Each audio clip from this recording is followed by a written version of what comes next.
جنگ بیر العلم، امام علی علیہ السلام کا جنات سے جنگ کرنا۔ بسم اللہ الرحمن الرحیم۔ ناظرین اکرام، ویسے تو آپ نے مولا علی علیہ السلام کی شجاعت اور بہادری کے بہت سے قصے سنے ہوں گے۔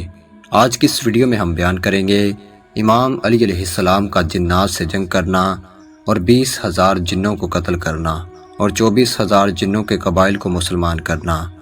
جناب رسول خدا صلی اللہ علیہ وآلہ وسلم جنگ ذات السلاسل سے واپسی میں ایک اجاڑ وادی سے گزرے۔ آپ صلی اللہ علیہ وآلہ وسلم نے پوچھا، یہ کون سا مقام ہے؟ عمر بن امیہ زمری نے کہا، اسے وادی کثیب ارزق کہتے ہیں۔ اس جگہ ایک کنواں ہے جس میں وہ جن رہتے ہیں جن پر جناب سلیمان علیہ السلام کو قابو حاصل نہیں ہو سکا تھا۔ ادھر سے تبع یمانی گزرا تھا، اس کے 10,000 سپاہی انہی جنوں نے مار ڈالے تھے۔ آپ صلی اللہ علیہ وآلہ وسلم نے فرمایا کہ اچھا، اگر ایسا ہے تو پھر یہی ٹھہر جاؤ۔ قافلہ ٹھہرا۔ آپ صلی اللہ علیہ وآلہ وسلم نے فرمایا کہ 10 آدمی جا کر جنوں کے کنویں سے پانی لائیں۔ جب یہ لوگ کنویں کے قریب پہنچے تو ایک زبردست عفریت برآمد ہوا اور اس نے ایک زبردست آواز دی۔ سارا جنگل آگ کا بن گیا، دھرتی کانپنے لگی۔ سب صحابی بھاگ نکلے، لیکن ابو العاص صحابی پیچھے ہٹنے کی بجائے آگے بڑھے اور تھوڑی دیر میں جل کر راکھ ہو گئے۔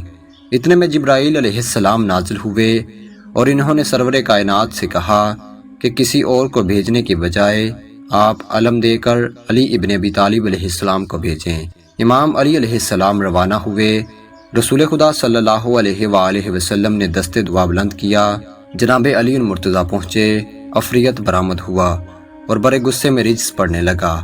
آپ علیہ السلام نے فرمایا، میں علی ابن ابی طالب ہوں، میرا شیوا، میرا عمل سرکشوں کی سرکوبی ہے۔ یہ سن کر آپ پر اس نے زبردست حملہ کیا، مگر آپ نے اسے ذوالفقار سے 2 ٹکڑے کر ڈالا۔ اس کے بعد آگ کے شعلے اور دھوئیں کے طوفان کنویں سے برآمد ہوئے اور زبردست شور مچا اور بے شمار ڈراؤنی شکلیں سامنے آ گئیں۔ امام علی علیہ السلام نے بردہ و سلامہ کہا اور چند آیتیں پڑھیں تو آگ بجھنے لگی، دھواں ہوا ہونے لگا۔ امام علی علیہ السلام کنویں کی جگہ پر چڑھ گئے اور ڈول کنویں میں ڈال دیا۔ کنویں سے ڈول باہر پھینک دیا گیا۔ امام علی علیہ السلام نے رجس پڑھا اور کہا کہ مقابلہ کے لیے آ جاؤ۔ یہ سن کر ایک عفریت برآمد ہوا۔ آپ علیہ السلام نے اسے بھی قتل کر دیا۔ پھر کنویں میں ڈول ڈالا، وہ پھر باہر پھینک دیا گیا۔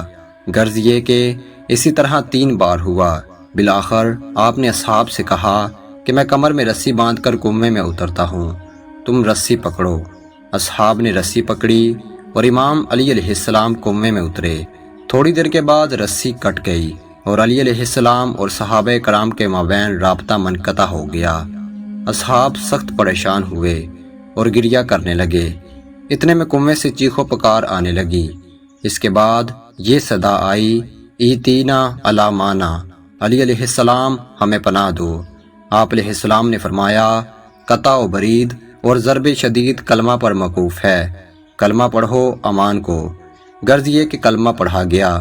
اس کے بعد رسی ڈالی گئی اور امیر المومنین امام علی علیہ السلام 20,000 جنوں کو قتل کر کے 24,000 قبائل کو مسلمان کر کے کنویں سے برآمد ہوئے۔ اصحاب نے پرمسرت کا اظہار کیا اور سب کے سب محمد مصطفیٰ صلی اللہ علیہ وآلہ وسلم کی خدمت میں پیش ہوئے۔ حضور اکرم صلی اللہ علیہ وآلہ وسلم نے امام علی علیہ السلام کو سینے سے لگایا اور ان کی پیشانی پر بوسہ دیا اور مبارکباد سے ہمت افزائی فرمائی۔ پھر ایک رات قیام کے بعد مدینہ کو روانگی ہو گئی۔ امید کرتے ہیں کہ آج کی یہ ویڈیو آپ کو پسند آئی ہوگی۔ اگر آپ ہمارے چینل پر پہلی بار آئے ہیں تو سچی اور دلچسپ کہانیوں کے لیے ہمارے چینل کو سبسکرائب کریں۔ آپ کے پیار اور محبت کا بہت بہت شکریہ۔